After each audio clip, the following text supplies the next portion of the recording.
Guys, so today we're kind of a blob, but it's mostly Kyoshi. So today I thought I was going to show you what some of our favorite grounding tools are. So we've kind of broken these up into a few categories. These are mostly going to be for tactile sensory input, because that's the one that works best for us. We've got a few, one that I think is more um,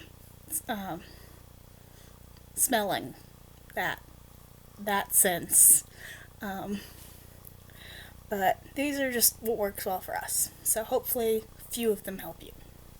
So the first little category we've got, I kind of consider the travel ones.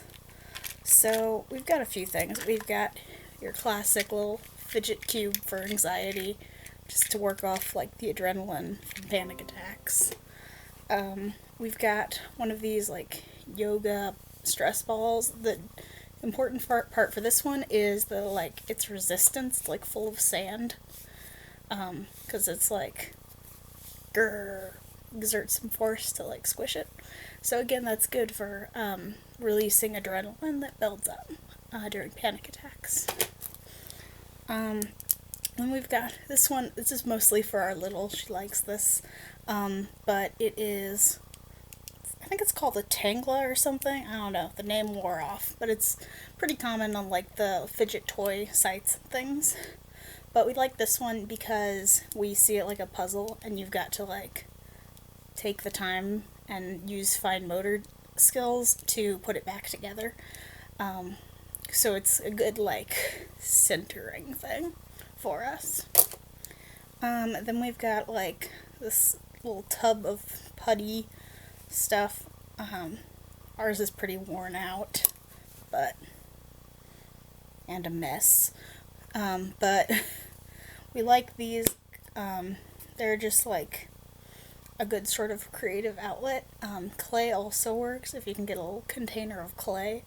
Just one to fidget with your hands, but also if what you're doing, if you're too panicked to focus on anything, you might as well sort of, we do really not good sculptures with this, but it's a good sort of little creative outlet to help center the brain and stuff, to find something non-stressful to focus on. And then this one kind of goes with our other stuff, but we have a teeny tiny squishmallow that goes with us to school because we can because squishmallows are our favorite thing for grounding. The whole system's obsessed with them. Even as I'm doing this, I'm playing with it. But they're very squishy, and they're sort of this weird stretch velvet. So it just feels good on your hands if you haven't ever seen one of these. But we've got a little keychain one that goes on our backpack, that goes with us. We feel kind of silly carrying it around at college, but it's like taking your teddy bear to college. But it helps. So at this point, we're whatever. If it works, it works. Then for the other category we sometimes use, we're very tactile for grounding. The other one that kind of helps us is we also use one of these diffuser things. This one's obviously just for at home, but if you're going to use those, the recommendation is you want a peppermint or mint oil for grounding, and then a lavender or maybe a rose, I don't know, for calming down panic attacks. So not dissociating, not having a panic attack. We obviously have a lot of the lavender one. And then if you are, if you manage to be at home already when this happens, our sort of absolute favorite things that are a little bit harder to access, we have just ice, because it's a strong sensory input of an extreme temperature, but it's not going to hurt you like a hot temperature would. Also, our inner world doesn't have temperatures, so if you can find something that does not exist in your inner world that will give you sensory input, that's a good one to use if you're really dissociating. To be like, because sometimes when you get really badly like derealized or depersonalized, it's like the world isn't real. And this is a good reality check of yes, this is the real world for us. So we like those a lot. And then we've got our bigger squishmallow. This is Callie. We are absolutely obsessed with squishmallows. We have like a lot of them. But the littles like them the most, but also like the rest of us just like them because they're really good for panic attacks. They're stretchy, they're squishy. Yeah, they're just nice. If you haven't had the opportunity to try one of these, find one in a store and like just go over and squish it and see if you like it.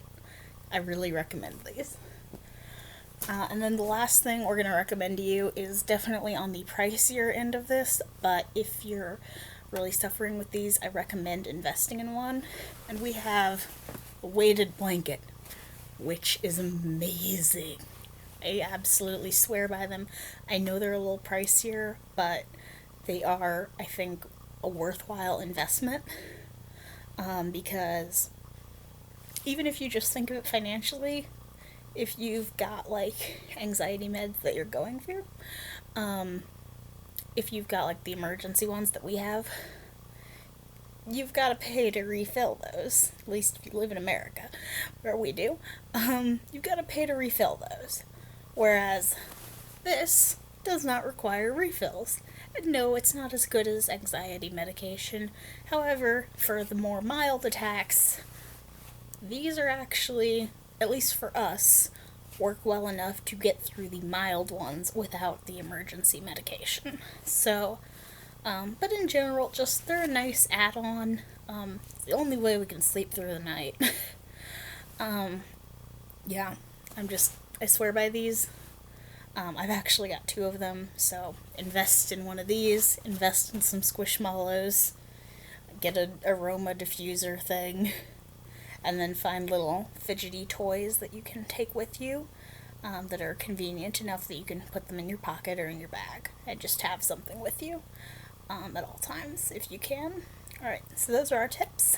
Thanks for watching. Bye.